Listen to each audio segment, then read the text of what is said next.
Hello there, Lunar Squadron, welcome back to the channel, and welcome to a Star Wars Battlefront video.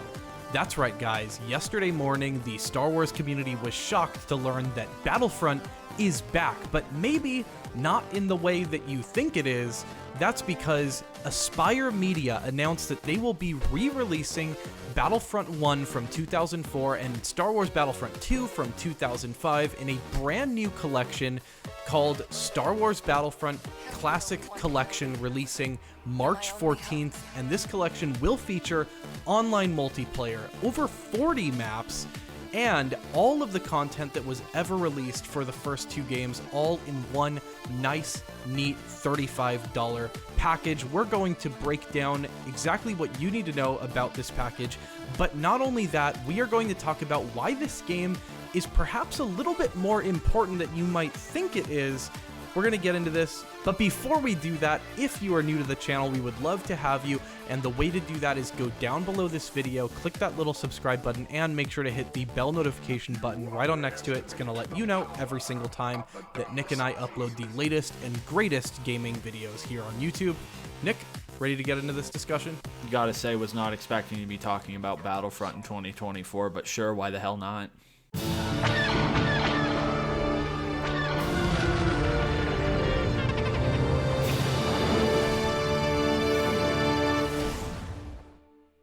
Out of all of the things I would have guessed to be announced at the Nintendo Direct yesterday, a new Battlefront game was certainly not on my bingo card, Nick.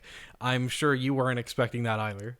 No, I definitely was not. Honestly, that was a pretty big day for just news in general. We got all of the information about the Spider-Man 2 gameplay update. We got the announcement of this Classic Collection for Star Wars Battlefront. There was just a lot going on that just took a lot of time to sit down and digest, and I wasn't expecting this to be the next Star Wars game news thing that we got. I really was like, oh, like the next time we hear about a Star Wars game, it will be Star Wars Outlaws, but of course it is this Star Wars Battlefront collection, and I gotta say, Andreas, this is incredibly exciting for a multitude of reasons. I mean, Star Wars Battlefront and Battlefront 2, the originals, are two of the most important and best Star Wars games of all time, and I think that is a statement that pretty much everybody would agree with. I know you are just like me, Andreas, back in the day, pouring God knows how many hundreds of hours into these games back in the day. I mean, this was the dream Star Wars game for those of us who grew up in that prequel trilogy era, and those of you who have since been able to get your hands on it. I mean, it's damn near perfect. It's such a great game. And what we're getting with this Classic Collection is absolutely incredible. Of course, we are getting both Battlefront 1 and Battlefront 2, but what is really, really exciting, and what got me kind of out of my seat when I read this, because when I first saw it, I was like, oh wow, that's really cool for people who maybe didn't get to play it. Like, it's going to be cool that it's going to be on the current generation of consoles. It's going to be easily accessible. But what got me really excited, Andreas, is the fact that there's going to be built-in supported online multiplayer up to 64 players. That is huge. We have, I don't want to say a new Star Wars multiplayer game coming in the next few weeks, but it is a new Star Wars multiplayer game for us to enjoy. And that's so exciting because that is something that you and I have been asking for a very long time.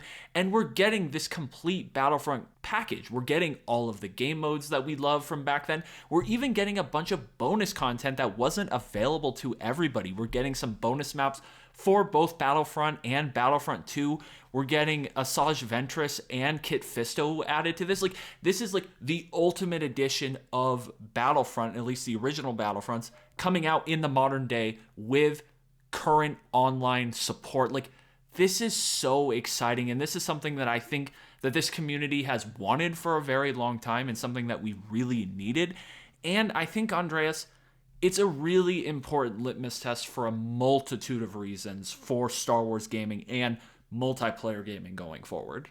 That it is, and I think there's just so much to unpack here and so much to be excited about. First and foremost, I think this project is really important for game preservation purposes. I think it's awesome that we are getting a complete edition of Battlefront 1 and Battlefront 2 in an accessible format across all platforms where everyone can enjoy these games. And a lot of people may be enjoying these games for the first time. Nick, I know you and I grew up playing the hell out of Battlefront 1 and Battlefront 2, but there are a lot of people who just haven't had that opportunity because they don't have access to something like a PS2 or an original Xbox. And so this might be a great entry point into this incredible game that I hope a lot of you don't overlook just because of the fact that it was released originally back in 2004 and 2005.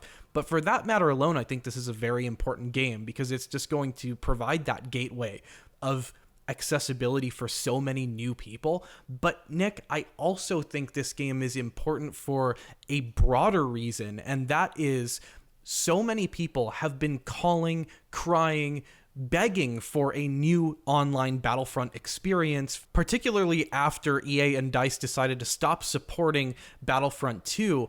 Everyone has been calling on Lucasfilm Games to reinvigorate this series, and this is quite literally the opportunity for that fan base to put their money where their mouth is and support a project like this and show to Lucasfilm Games how much demand there still is for a Star Wars Battlefront online experience. And I really hope that people show up for this game, because this game quite literally could be that call to Lucasfilm to get moving on making a new Battlefront title. If this game pops off in the way that I think it has a chance to, then it really could kickstart a new Battlefront. And just looking at the data around the viewing metrics on the announcement title alone, this trailer on Aspire Media's YouTube page has already garnered as many views in just under 1 day as the Republic Commando announcement trailer garnered in 2 years. So there is obviously a lot of support and excitement around this game, and I really hope, for the sake of Battlefront, for the sake of online Star Wars gaming, that this game really does take off. You know, it's really hard not to think of the current situation going on with Helldivers 2 and how successful that game is, because I feel like for the last few years, the sentiment we've heard out of these publishers and development studios and all that is that gamers want that single-player cinematic experience, and it's really what has been the focus of a lot of these game studios. You know, if you look at what PlayStation has really focused in on for the most part for the last handful of years, is those single-player cinematic experiences such as Spider-Man, Horizon, God of War, all of those franchises. You take a look at Xbox's most recent big-name exclusive, Starfield. It's a single-player experience. And it kind of feels like, PlayStation took a little risk with Arrowhead here to make Helldivers 2, and it is the hottest game on the planet. Which, the sentiment we've been hearing is that nobody wants multiplayer games anymore. Everyone just wants a single-player experience. It's kind of what it feels like the strategy is for Star Wars games going forward right now. It is another Star Wars single-player game. It's Outlaws, it's Jedi Survivor, it's this upcoming FPS out of Respawn that people have been talking about recently, but they're all single-player games. There's nothing multiplayer that we know of in the pipeline, but then you look at Helldivers 2 being the most popular game in the world right now, and it kind of shows that demand for multiplayer is very much still there. It's more about the means than it is the ends to me, Andreas, and what I mean by that is it's not about the fact that whether a game is single player or multiplayer.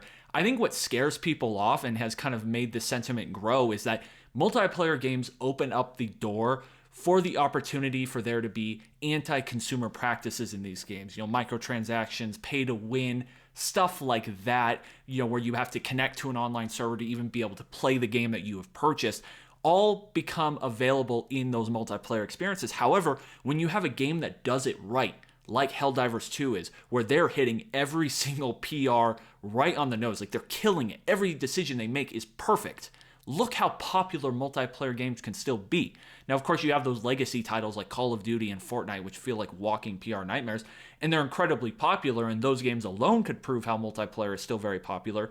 But I think just if you look at those recent successes, it shows that multiplayer games are very much in demand. And if you take a look at pretty much anything gaming related that is posted by a Star Wars associated account, every single person in the replies is, "Where's Battlefront 3? Announce Battlefront 3. We need Battlefront 3.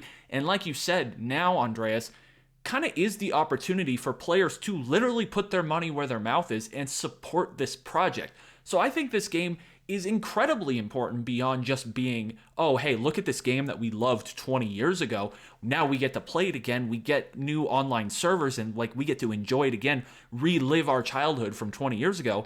I think this is, like you said, an opportunity to show Disney, to show Lucasfilm, to show EA that, hey, you made a mistake by not continuing to support the Battlefront franchise, by cutting off Battlefront 2, by not making a Battlefront 3. And this is a game that we very much need and want, and now we're getting that opportunity to do it.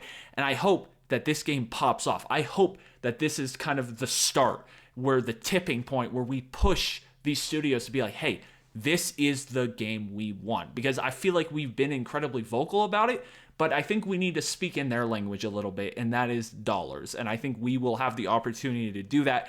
And I will say the last thing I want to say about this game, just kind of looking over some of the details that we have for this game. Whoever made the decision to bring Hero Salt to all of the maps, good choice. That's really cool. I love that like hidden mode on Tatooine on Mos Eisley, but like the fact that we're going to get to be able to play it on all of the maps, good choice. Like those are cool additions and changes to this game. Like this game sounds incredible. I cannot wait to get my hands on it.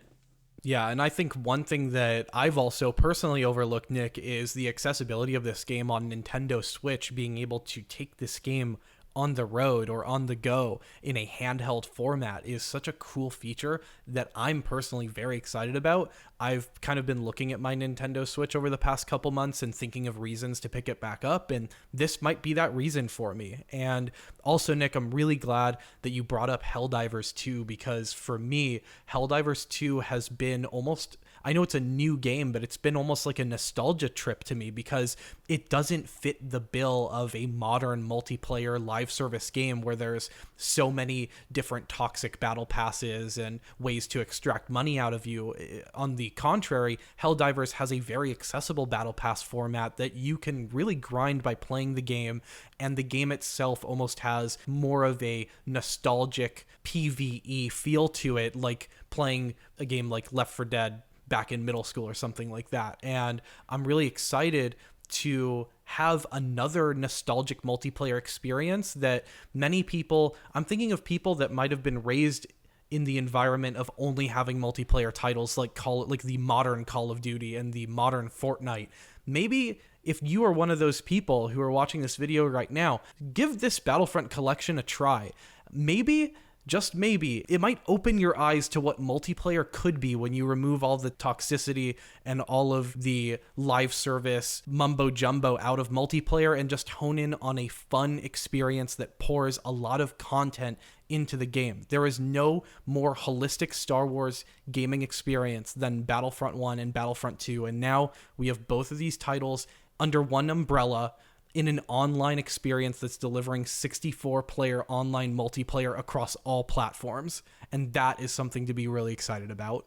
Yeah, and I wouldn't be surprised if, 5 years from now we look back and we're like, March 14th was the tipping point that galvanized the next Battlefront to be made. Like, of course, this game isn't going to be the best-selling game of the year. It's still an Aspire port coming over of a game from 20 years ago. But we have the opportunity to speak in these devs and studios' languages, and that is the $, and be like, look, we still very much want to support Star Wars multiplayer and the Battlefront franchise specifically. And it's just an exciting opportunity, and I can't wait to get my hands on this game. I can't wait to play Galactic Conquest again. Like, man, I put so many hours into that mode, and Capture the Flag and Hunt and all of those awesome game modes, and the campaigns are coming back. Like, this just sounds like an awesome package. I cannot wait for March 14th. Honestly, 2024 so far is shaping up to be a really fun and exciting gaming year. We have the new indie game. We're gonna have Star Wars Outlaws. Now we have this Battlefront collection. Like, this is phenomenal. So guys, let us know down below in the comments, what are you most excited for the return of the OG Battlefront to the current generation of consoles? What mode will you fire up first? What is the first thing you're going to do? What's the first map you're going to go to? Like, where are you going to relive the nostalgia from your childhood? Definitely let us know down below in the comments. Anyway, guys, that is going to do it for us for this one. Thank you all so much for watching, and as always, we will see you all next time.